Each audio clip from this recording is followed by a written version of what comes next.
Hello everyone and welcome to episode 8. I'm Gabe and today our starters are evolving. Also, be sure to stick around to the end because I'll have another prompt for you so I can create more Pokemon based on your suggestions.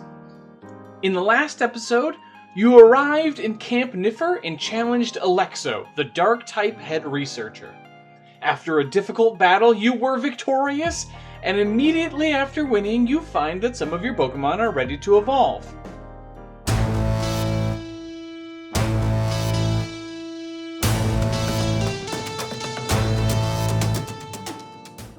Alright, we've got quite a few designs to get through, so let's just jump right into it.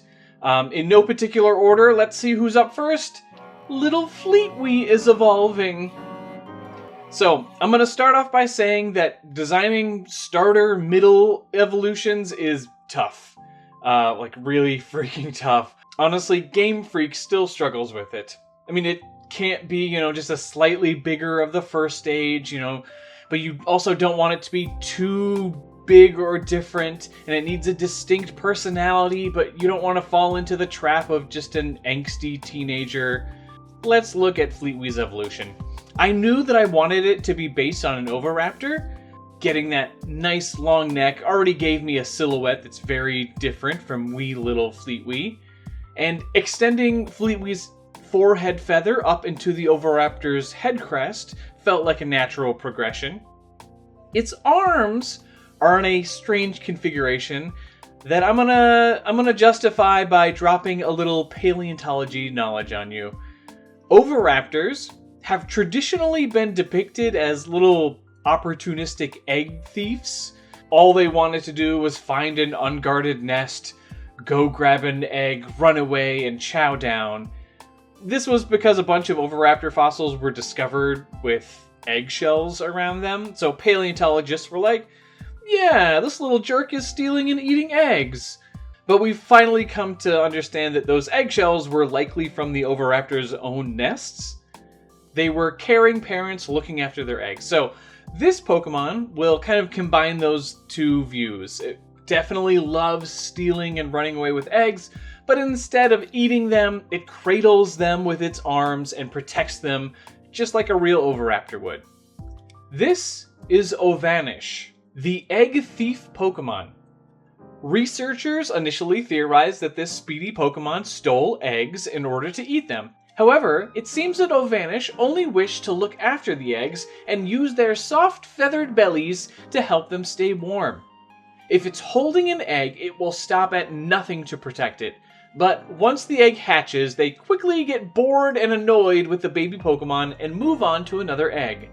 Its ability is Flame Body, so contact moves may end up leaving the attacker burned, and more importantly and thematically, it lets you hatch eggs faster.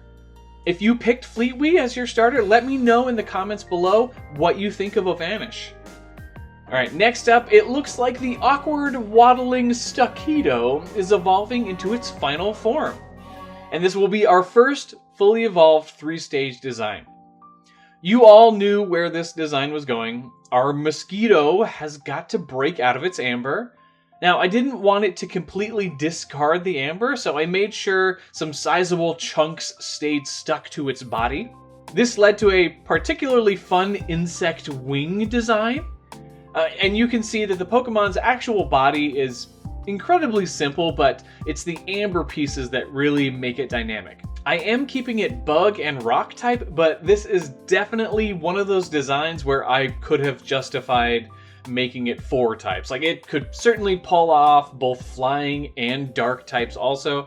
But we're going to ignore flying by saying that it's generally too heavy to fly and hand wave away the dark type since it's really only mean to plants. By this point, I've got rendering the amber down and I love how it turns out. The body is definitely on the dark side of things, but I like how it makes the eyes really pop. This is Resineetle, the draining Pokemon. After breaking free from its hardened sap, Resineetle has a voracious appetite. It struggles to fly due to the weight of its remaining resin casing, so you can often spot them hopping and fluttering after grass-type Pokemon. Its ability remains Sap Sipper just because it makes so much sense for this line. I do love that such an intimidating design has to resort to awkwardly, hopping around. But yeah, let me know what you think about it. The grumpy little Sailil is up next. This is the starter middle evolution that gave me the most trouble. I knew that it was going to be a Dimetrodon, but man, oh man, I really struggled to make it really anything more than a cartoon Dimetrodon. The other starters' theming, the fleeing and the freezing when threatened, lend themselves a bit better to a distinct personality. The fight response just leaves you with an angry Pokemon, which just isn't the most interesting personality trait. Now, all of these middle stage Pokemon have abilities tied to their skin, so Ovanish had Flame Body, and I knew I wanted this design to have dry skin. This let me play up the droopy skin folds on Dimetrodon a little bit, but other than that, I was resisting the urge to over-design this middle stage, and even then, it's still on the more complex side of things. Colors were straightforward, and help, sell that drooping skin. Anyway, this is Sliscale, the angry fin Pokemon. This aggressive Pokemon clumsily charges at anyone who gets too close. The large sail on Sliscale's back is able to absorb water and rejuvenate their injuries. They attempt to hide just below the water's surface, not realizing that their sail often gives away their position. They are incredibly loyal to their trainer and will diligently stand guard without prompting. Its ability, again, is Dry Skin, so that will heal it if it takes any water damage, though it is a little bit more susceptible to fire damage and hot weather. Of the three, this is definitely the least interesting middle stage, but I can rest easy knowing that its final stage is going to knock your socks off when we get to it. And let me know if you have any predictions about it.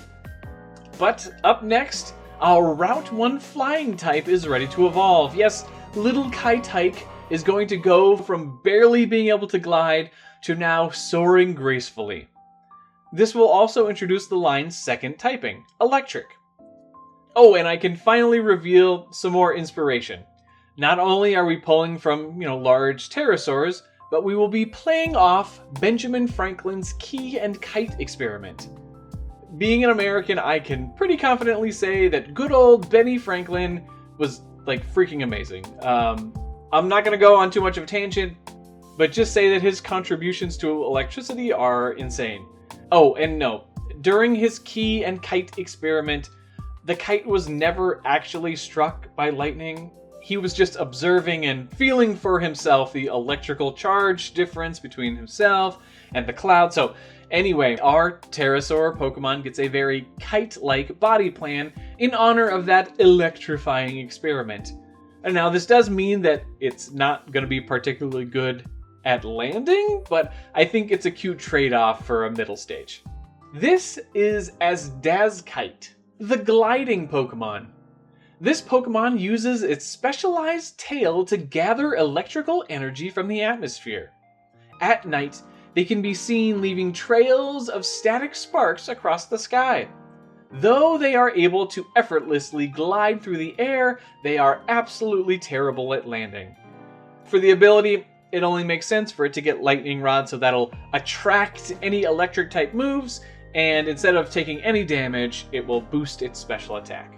Yeah, this design is pretty cute, and Electric Ground is a really good type combination too. Alright, lastly, our happy little Cactamo is evolving also. Pretty silly, but I love the idea of our freeze survival response leading to a horribly uncomfortable pose. Cactamo already had a cactusy appearance, but its evolution needed a ridiculous pose to look even more like a cactus. In an early pass at this design, I had it just holding its big tail in the air to look like a cactus, but this is just so much more ridiculous and fun. Oh, and at some point, I may reveal some of those atrocious early sketches. Boreal Mind suggested that I give a sneak peek, and it could be fun. But yeah, this pretending to be a cactus pose is much better, particularly when the awkward expression on the face becomes more of a focus point. The actual body plan isn't particularly different from Cactamo, though I imagine that its back has more cactus barbs on it. Regardless, I'm really happy with this design and the amount of personality that it has. This is Cactolage, the disguised Pokémon. This awkward Pokémon is surprisingly successful at mimicking a prehistoric type of desert cactus. Cactolage can balance on their thick tails with their arms up for hours without moving. If discovered, they often resort to falling over onto their attacker. Getting them to do much more than stand about can be extremely difficult. Its ability is Rough Skin, because it's a cactus, so that'll inflict a little bit of damage onto their attacker. And with that, we have a bunch of new Pokemon evolutions. You'll have to let me know down in the comments below which is your favorite. Oh, and do the middle stages for the starters have you rethinking your initial pick at all? As apathetic as ever, Alexo, the Dark-type head researcher, approaches you. He's struggling to remain unimpressed after witnessing so many of your team evolve. You're certainly making some progress training your Pokemon.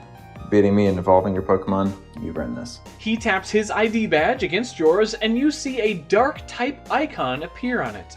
With your second access code acquired, you heal up your Pokemon and make for the restricted gate to the north. It unlocks for you, and you see Route 5 beyond. But we'll leave that for the next episode. But real quick, before we go, I need more suggestions from you. Looking at the rest of our region, we are low on ice types. So I need you to come to the rescue.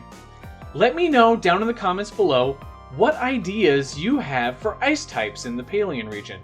It can either be based on an extinct animal or a prehistoric concept. And don't be afraid to suggest a primal form for an already existing Pokemon. I'm having fun doing those too. Thank you so much for watching, and please leave a like if you enjoyed the video. As always, I would love to hear your thoughts on today's episode down below, and I'll see you in the Ice type episode coming up next. Bye!